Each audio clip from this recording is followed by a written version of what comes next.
Hello friends, स्वागत है आप सभी का स्टडी लेवल आरएन चैनल में। आज हमारा लेक्चर ये होगा प्रेजेंट इंडेफिनिट टेंस। जैसे कि पिछले लेक्चर में हमने आपको पढ़ाया है कि टेंसेज टाइप्स कि टेंस कितने प्रकार के होते हैं। पढ़ाया गया है 3 प्रकार के टेंस होते हैं, जिसमें प्रेजेंट, पास्ट, फ्यूचर। अब इसी तरीके से प्रेजेंट के भी 4 पार्ट पढ़ाए जाएंगे, फिर फ्यूचर के 4 पार्ट, पास्ट के 4 पार्ट, सारे टेंसों के 4 पार्ट आपको पढ़ाए जाएंगे। पहले हम देख लेते हैं कुछ लाइन यूजफुल हैं जिन्हें हमें ध्यान देना चाहिए इन चीज़ों पर। प्रगति के लिए प्रयास करें, पूर्णता के लिए नहीं। शिक्षा का उद्देश्य प्रगतिशील मनुष्यों का निर्माण करना है, न कि केवल वे जो पूर्णता के पीछे अस्पष्ट रूप से भागते हैं। मतलब जो जिसको दिखाई नहीं देता है वो अस्पष्ट, मतलब स्पष्ट रूप से नहीं, अस्पष्ट मतलब जिसको समझ नहीं है, है ना, वो किस पूर्णता के पीछे भागता है, प्रगति के लिए प्रयास नहीं करता है ना। और शिक्षा का उद्देश्य ही यही होता है कि प्रगति के लिए प्रयास करना चाहिए, पूर्ण होने के लिए नहीं। पूर्ण कभी शिक्षा हो ही नहीं सकती है। आप जितना हो सके शिक्षित होते रहें, जितना बढ़ते रहें तो प्रगति कर सकते हैं, लेकिन शिक्षा में पूर्ण कभी नहीं कर सकते हैं।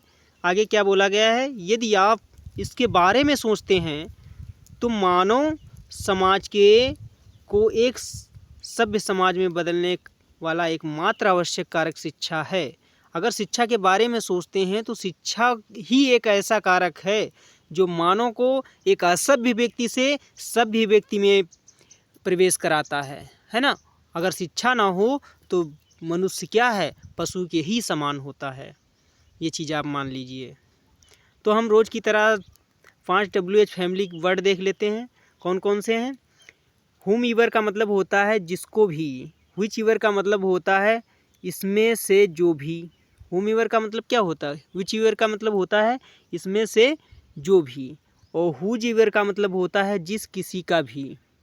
फिर हु ईवर का मतलब होता है जो कोई भी।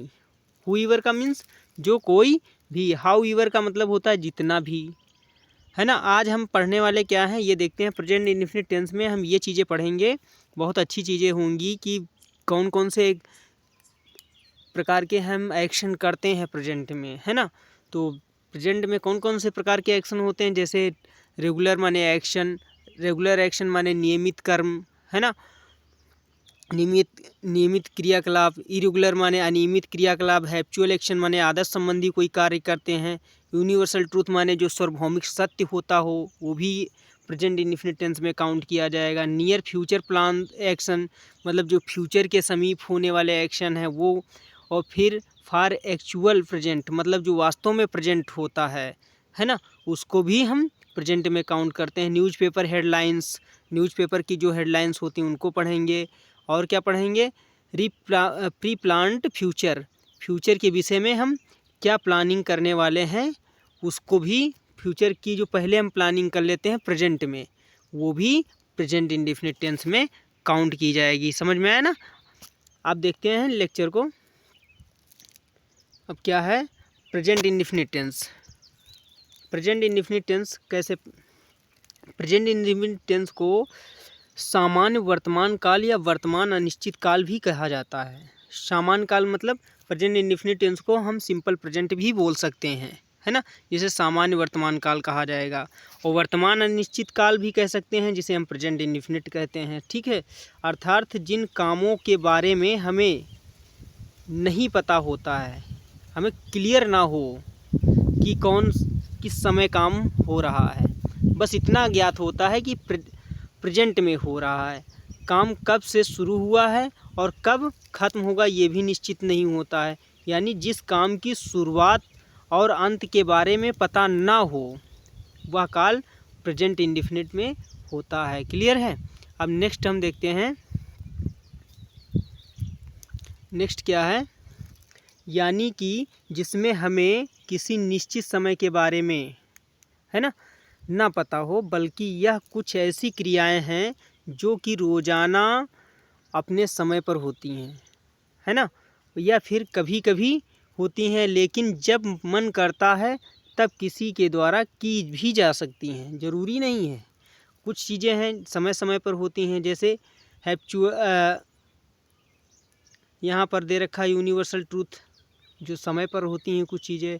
हैप्चुअल एक्शन, आदत जितने टाइम की है वो उतने टाइम करेगा, है ना। और रेगुलर वाली जो नियमित कर रहा है, इरेगुलर माने अनियमित, जैसे हमने बताया है। और फ्यूचर के करीब वाले जो कार्य हैं, है ना। और प्रेजेंट मतलब एक्चुअल, जो प्रेजेंट वास्तव में जो प्रेजेंट हैं। फिर न्यूज़पेपर की बात करता है ना, न्यूज़पेपर हेडलाइंस वो प्रेजेंट करता है। फिर प्री प्लान्ड, जो फ्यूचर का वर्तमान में प्लान किया जाए, वो भी प्रेजेंट में ही बोध किया जाता है। क्लियर है ना। अब हम देखते हैं कि प्रेजेंट इंडेफिनिट टेंस की पहचान कैसे करते हैं। तो प्रेजेंट इंडेफिनिट टेंस की हम पहचान कैसे करते हैं, आइडेंटिफाई कैसे करेंगे, ये चीज़ हमें अच्छी तरीके से ज्ञात हो जाना चाहिए। तो प्रेजेंट इंडेफिनिट टेंस जिन वाक्यों के अंत में ता है, ते है, ती है ना, उन्हें हम प्रेजेंट कहते हैं। क्या कहते हैं? प्रेजेंट टेंस कहते हैं। वाक्य सेंटेंस में जिसमें क्रिया से ये पता चलता है कि कोई काम पढ़ता है, लिखता है, सोता है, जागता है, ऐसा संबोधन होता है, तो वहाँ पर हम प्रेजेंट इंडेफिनिट टेंस कहते हैं। और है से ज्ञात होता है हूँ से ज्ञात होता है कि ये प्रेजेंट है। समझ रहे हैं। अब प्रेजेंट इंडेफिनिट टेंस के कुछ रूल्स हैं, हम देख लेते हैं। एक तो हो गया तुम्हारा पॉजिटिव, जिसे हम सकारात्मक बोलते हैं। दूसरा हो गया निगेटिव, ठीक है।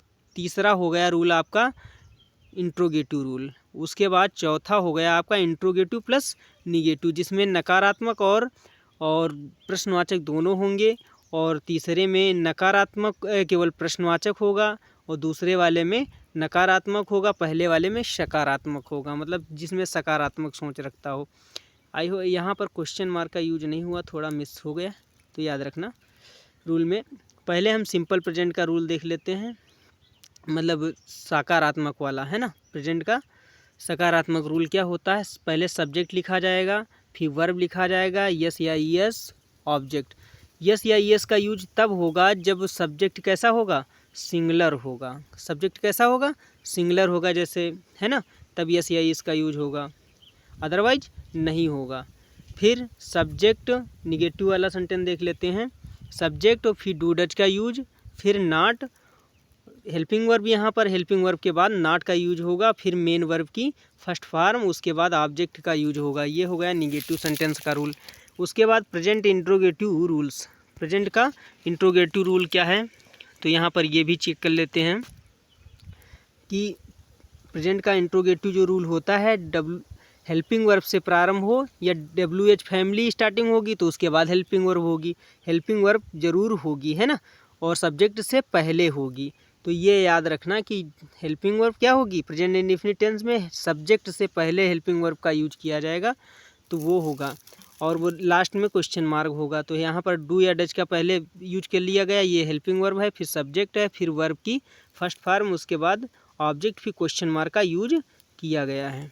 फिर प्रेजेंट इंट्रोगेटिव और निगेटिव रूल्स, यहाँ पर पहले हेल्पिंग वर्ब का यूज किया गया, फिर सब्जेक्ट का, उसके बाद नॉट का यूज किया गया है, फिर वर्ब, और फिर उसके बाद ऑब्जेक्ट, ऑब्जेक्ट के बाद क्वेश्चन मार्क लगाया गया है। ये है रूल प्रेजेंट इंडेफिनिट के। क्लियर है। अब हम देखते हैं क्या, अब देखेंगे कि use of do and does का कैसे करते हैं, है ना। तो यहाँ पर डू एंड डज में यूज कैसे करते हैं वो डिफरेंट देख लीजिएगा। डज का प्रयोग हम थर्ड पर्सन सिंगुलर के साथ करते हैं। एग्जाम्पल के लिए थर्ड पर्सन सिंगुलर कौन? दे को छोड़कर। किसको छोड़कर? दे को छोड़कर अन्य सभी थर्ड पर्सन सिंगुलर, जैसे ही, सी, इट, इनके साथ हम डज का यूज करेंगे। या कोई नाम हो एक सिंगुलर, है ना, तब हम क्या करेंगे? डज का यूज करेंगे, इनके साथ करते हैं। और दे के साथ, दे आता है थर्ड पर्सन प्रोनाउन में, लेकिन इसके साथ हम डज का यूज नहीं करते हैं।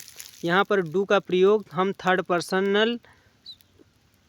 पर्सनल सिंगुलर को छोड़कर, है ना, थर्ड पर्सनल सिंगुलर को छोड़कर, यानी कि दे को नहीं छोड़ा जाएगा। समझ रहे हैं ना, दे को नहीं छोड़ा जाएगा, और ही, सी, इट को छोड़ दिया जाएगा, और दे के साथ भी डू का यूज किया जाएगा, है ना।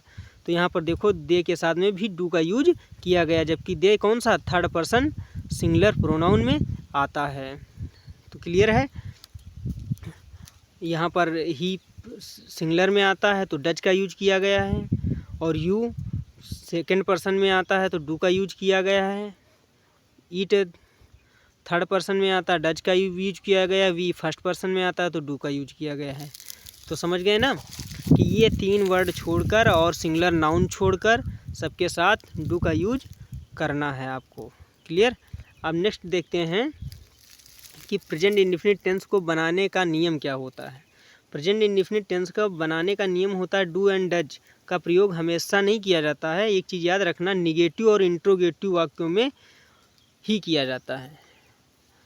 अफर्मेटिव में जैसे रूल में कहाँ लिखा था डू या डज का यूज, नहीं लिखा था। तो केवल सकारात्मक वाक्यों में इसका यूज नहीं होगा, इंट्रोगेटिव और निगेटिव वाक्यों में किया जाएगा।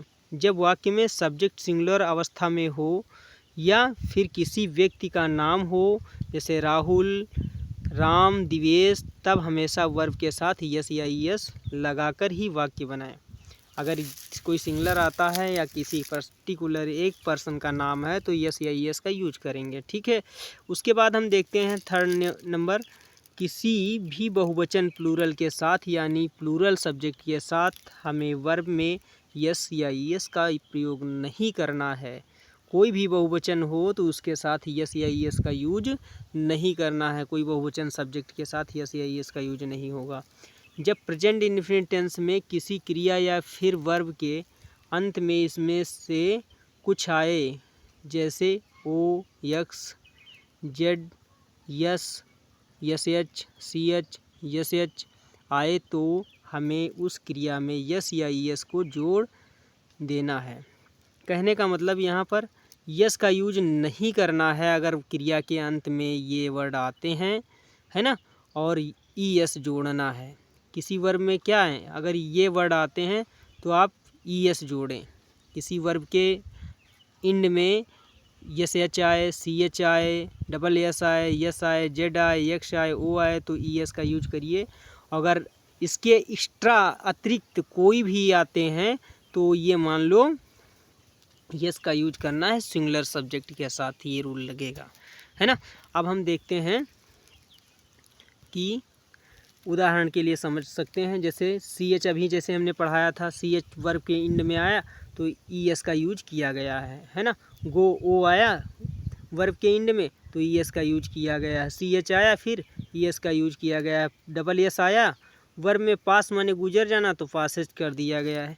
इसी तरीके से यहाँ भी क्रिया के आखिर में वाई लगा हो, यदि क्या लगा हो, अब कुछ ऐसे रूल हैं जो वो भी देख लेते हैं। वाई लगा हो तो ई एस लगाएं।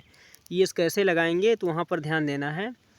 ट्राई वाई लगा है तो वाई को हम आई में कन्वर्ट कर देते हैं और ई एस जोड़ देते हैं, वही सब में किया गया है। परंतु वाई के पहले स्वर हो तो क्या हो, यहाँ पर स्वर नहीं था ना, वाई के पहले आर था, ये वावेल नहीं है, कॉन्सोनेंट है।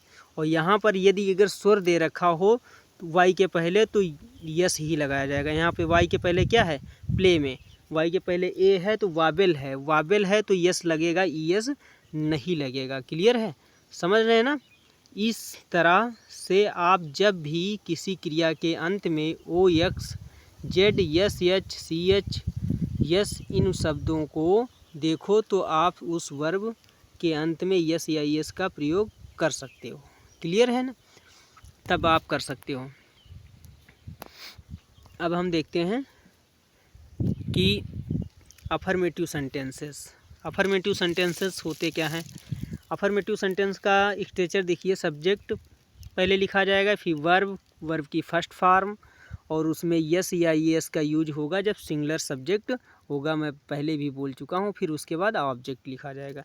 एग्जाम्पल से समझते हैं, मैं रोज़ स्कूल जाता हूँ तो मैं हो गया सब्जेक्ट, यहाँ पर आई पहले लिख दिया गया। फिर जाता जो हो गया वर्ब, वर्ब की फर्स्ट फॉर्म गो लिखी गई है ना। उसके बाद में गो के साथ में टू लगता है सेंस के आधार पर, है ना, कि एक स्थान से दूसरे स्थान प्रस्थान कर रहा है, इस वजह से गो के साथ अगर ऑब्जेक्ट कोई होता है तो यानी कि टू का यूज किया जाता है।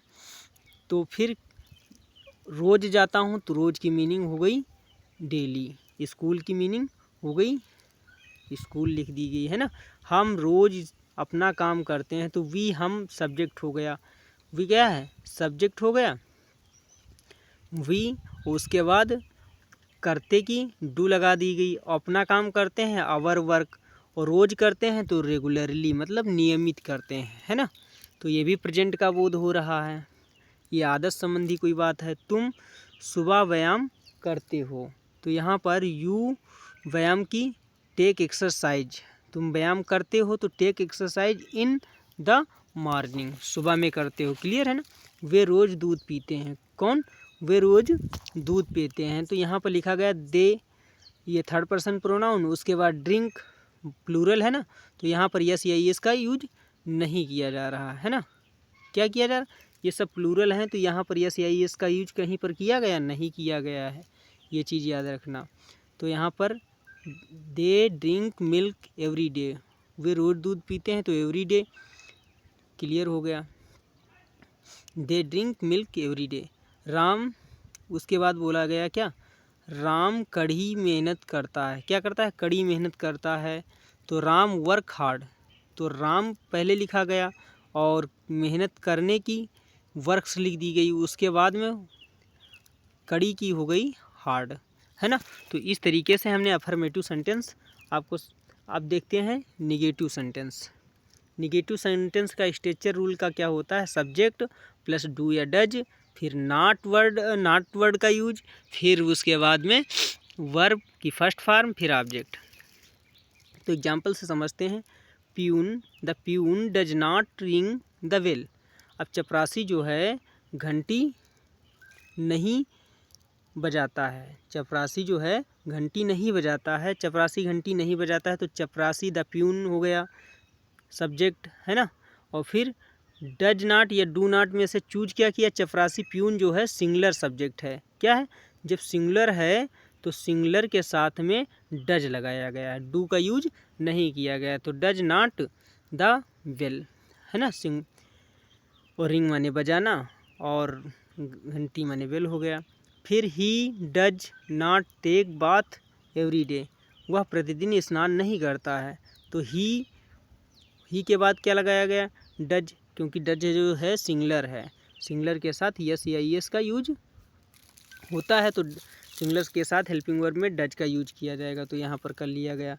इसी तरीके से फिर क्या है, ये लड़के सड़क पर नहीं खेलते हैं। अब ये लड़के एक तो हैं नहीं, बहुत से हैं, प्लूरल का संकेत मिल रहा, तो यहाँ पर डू नॉट का यूज किया गया है ना, और निगेटिव वर्ड है। फिर दिवेश डज, ये दिवेश एक लड़का है, प्लूरल नहीं है, सिंगुलर सब्जेक्ट है और नाउन है, तो इसलिए प्रॉपर नाउन है, तो यहाँ पर क्या है, डज का यूज किया गया, और निगेटिव वर्ड का डज के साथ नॉट का यूज किया गया, निगेटिव हो गया सेंटेंस। पूनम भी एक सिंगुलर सब्जेक्ट है, तो इसलिए यहाँ पर भी डज नॉट का यूज किया गया है, और वर्ब की फर्स्ट फॉर्म रहेगी। जब डज या डू का यूज होगा तो एक वचन के साथ यहाँ पर यस या यस का यूज नहीं होगा मेन वर्ब में, है ना।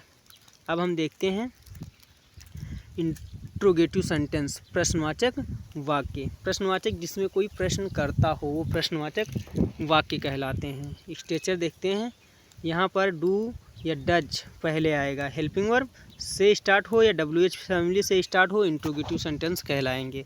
पहले हेल्पिंग वर्ब होएगा या WH फैमिली, उसके बाद सब्जेक्ट आएगा। अगर WH फैमिली है तो WH फैमिली पहले यूज होगी, हेल्पिंग वर्ब है तो बाद में उसके आएगी, है ना।